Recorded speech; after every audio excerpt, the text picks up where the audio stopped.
La chanson Joseph, oui.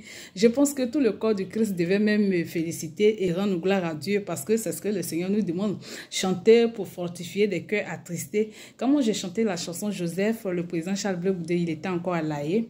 Si une chante s'est inspirée des faits bibliques pour retracer la vie d'un prisonnier et que cette chanson édifie le prisonnier en question et que ce prisonnier sort de prison et qu'on prend cette chanson pour faire une tournée, je pense que les églises même devaient me féliciter au lieu de me plier à la croix. C'est ce que le Seigneur nous demande. Il y a des guides religieux qui vont dans les prisons et autres pour prier pour des personnes. C'est pratiquement la même chose.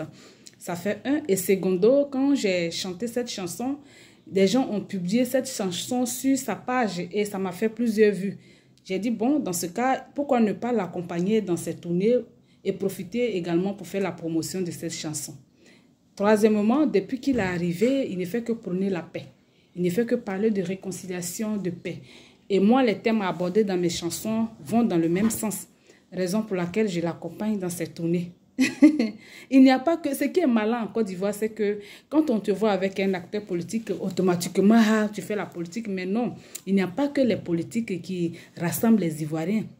Notre hymne national dit la Côte d'Ivoire est la patrie de la vraie fraternité. Il y a d'abord ce qu'on appelle la fraternité. Ce n'est pas seulement la politique. Tout n'est pas politique, mais non. Ah.